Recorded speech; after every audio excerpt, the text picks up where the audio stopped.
नमस्कार, मैं हूं जयलक्ष्मी नारायण। आप देख रहे हैं डी फोकस चैनल। आगामी 2024 विधानसभा चुनाव की बिगुल बस कुछ ही दिनों में बजने वाली है। तमाम राष्ट्रीय पार्टियां, क्षेत्रीय पार्टियां अपनी तैयारी कर चुके हैं। साथ ही साथ कुछ ऐसे जनप्रतिनिधि जो समाज सेवा के प्रति, समाज के प्रति काम करते हैं, वो भी धीरे धीरे कमर कसते हुए आपको सोशल मीडिया के माध्यम से दिख रहे होंगे। इस समय हमारे साथ बात करने के लिए भारतीय जनता पार्टी के ओबीसी प्रकोष्ठ के जिला मंत्री अमर चौरसिया जी हमारे साथ हैं। अमर जी, बहुत बहुत स्वागत हमारे चैनल में आपका। नमस्कार। डी फोकस के सभी दर्शकों को मेरे तरफ से प्रणाम, नमस्कार, जोहार। अमर जी, अभी आप कुछ दिन पहले आपके सोशल मीडिया के माध्यम से हम लोगों ने देखा कि आप दिल्ली गए थे, तमाम अपनी पार्टी के राष्ट्रीय अध्यक्ष और सभी पदाधिकारियों से मिले। क्या बातें हुई, क्या मिलकर शुभकामना, धनबाद लोकसभा सीट की जीत के बाद आगामी क्या चर्चा चली? देखिए, दिल्ली गए थे, आपको राष्ट्रीय अध्यक्ष जी जेपी नड्डा जी से मुलाकात हुई और राष्ट्रीय उपाध्यक्ष जो हमारे झारखंड के प्रभारी भी हैं श्री लक्ष्मीकांत वाजपेयी जी से मुलाकात हुई। राष्ट्रीय महासचिव विनोद तावड़े जी से मुलाकात हुई। दिल्ली के सांसद जो बिहार से बिलोंग करते हैं मनोज तिवारी जी से मुलाकात हुई और युवा मोर्चा के राष्ट्रीय अध्यक्ष श्री तेजस्वी सिंधिया जी से मुलाकात हुई। और धनबाद जीत के लिए उन्होंने हम सभी को बधाई दिया और धन्यवाद भी किया कि आप लोगों के कार्यकर्ताओं की बदौलत ही भारतीय जनता पार्टी धनबाद सीट को जीती है। और झारखंड में भी आने वाले विधानसभा चुनाव में हम सभी कैसे जीतेंगे, इसका मूल मंत्र भी राष्ट्रीय अध्यक्ष जी ने और झारखंड प्रभारी श्री लक्ष्मीकांत वाजपेयी जी ने दिया। अमर जी, ये बताएं कि अक्सर देखा जा रहा है कि भारतीय जनता पार्टी में लगभग 4-5 ऐसे उम्मीदवार हैं जो वर्तमान विधायक वीरेंद्र नारायण के अलावे जो चारों तरफ से सोशल मीडिया पे हावी कर रहे हैं कि इस बार विधानसभा में इन पे भी पार्टी दांव लगा सकता है। तो कहीं आप भी युवा होने के नाते समाज सेवा आप भी कर रहे हैं, कहीं आपके मन में भी वही भाव तो नहीं जाग गया है आप विधायकी लड़ने का, जो आप भी दिल्ली और प्रदेश का लगातार चक्कर लगा रहे हैं? बिल्कुल बिल्कुल, हर एक कार्यकर्ता का एक इच्छा होता है कि वो चुनाव लड़े और हम बहुत खुशनसीब हैं कि भारतीय जनता पार्टी का सिपाही हैं। और मेरी भी प्रबल इच्छा है कि भारतीय जनता पार्टी से, और हमने बाकायदा रिज्यूम भी अपना दिया है श्री लक्ष्मीकांत वाजपेयी जो प्रदेश प्रभारी हमारे हैं और विनोद तावड़े जी को, राष्ट्रीय अध्यक्ष जी को, कि मैं बोकारो विधानसभा से विधायक का चुनाव लड़ूं। मैं युवा हूं और चास के बोकारो के जन मुद्दों के लिए हमेशा लड़ते आया हूं।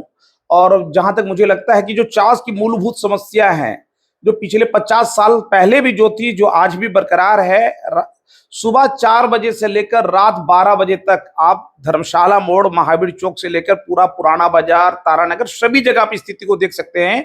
लोग पानी के लिए त्राहिमाम कर रहे हैं। तो हम यही कहना चाहते हैं कि जो जन मुद्दा है उसका समाधान नहीं हो रहा है। हम किसी का विरोध नहीं कर रहे हैं, हम पार्टी के साथ हैं और पार्टी के साथ ही रहेंगे, लेकिन जन मुद्दों का समाधान नहीं होना, ये एक जनप्रतिनिधि के रूप में, हम एक नेता होने के नाते, समाज सेवी होने के नाते एक महसूस करते हैं कि और इस क्षेत्र में कार्य करने की जरूरत है। पिछले आप देख रहे होंगे कि 1.5 महीना में मुश्किल से 5 दिन सप्लाई पानी आया होगा। लोग मर रहे हैं। चास नगर निगम क्षेत्र में 40% लोग आज के समय में सप्लाई पानी से ही उनका घर चल रहा है। अब बिजली की क्या समस्या है आप सभी को पता है। इन सभी जन मुद्दों को लेकर, सड़क है, सफाई है, नाला है, ये सब मुद्दों को लेकर हमने अपना प्रपोजल सर को दिया है और उम्मीद करते हैं कि जैसे महिलाओं के लिए आरक्षण 33% दिया गया है भारतीय जनता पार्टी के द्वारा, उसी तरह युवाओं को भी दिया गया है।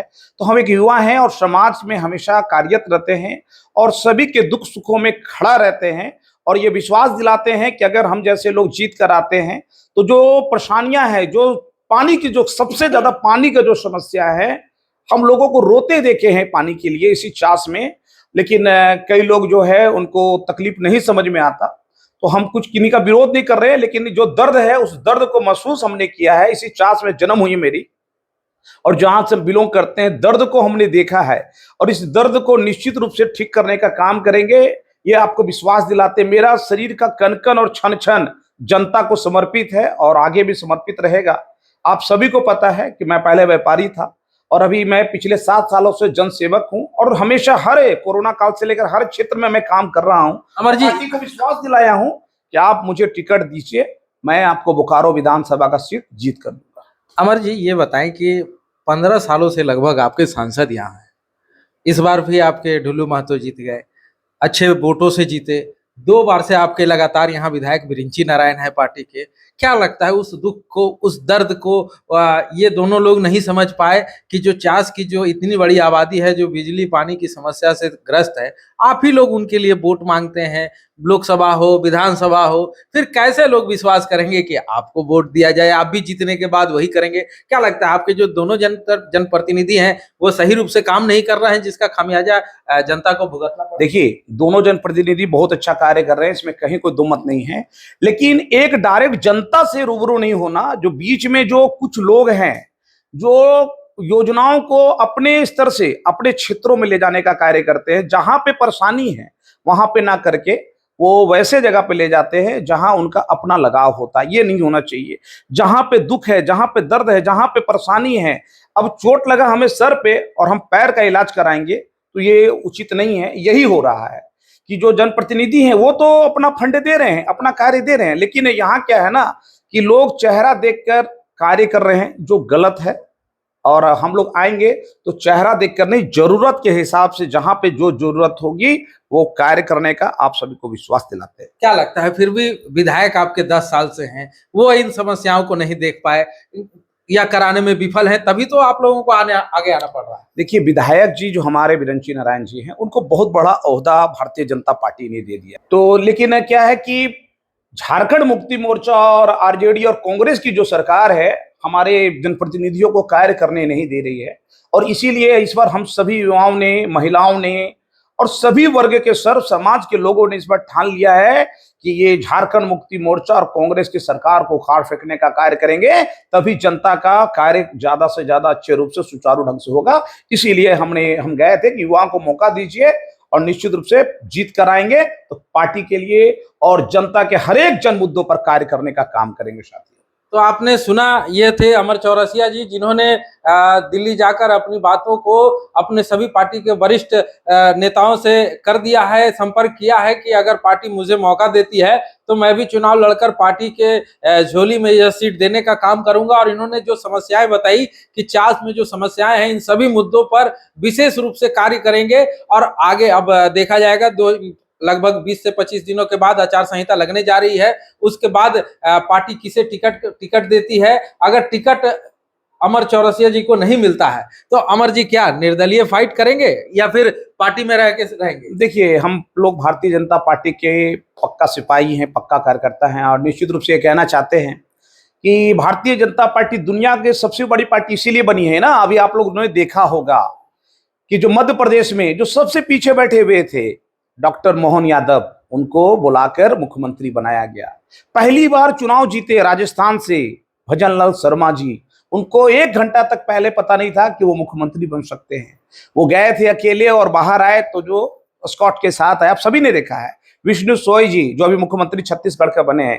तो ये कोई ना सोचे कि हम पीछे बैठे हैं और हमारा नंबर नहीं आएगा। भारतीय जनता पार्टी हर एक कार्यकर्ताओं को देख रही है, उनके क्रियाकलापों को देख रही है। और भारतीय जनता पार्टी दुनिया की सबसे बड़ी पार्टी यूं ही नहीं बनी है, ये कार्यकर्ताओं को इज्जत करना जानती है। और निश्चित रूप से हमें विश्वास दिलाते हैं कि हम जैसे पीछे बैठने वाले लोग भी कभी आगे आ जाएंगे। ये विश्वास रखिए, पार्टी हम पर भरोसा जताएगी और पार्टी टिकट देगी। तो जो भी जन मुद्दा चास बोकारो को होगा उसको समाधान करने का आपको विश्वास दिलाते हैं। 365 दिन में 325 दिन चास बोकारो के धरती में रह के कार्य करेंगे, ये आप सभी को विश्वास दिलाते हैं।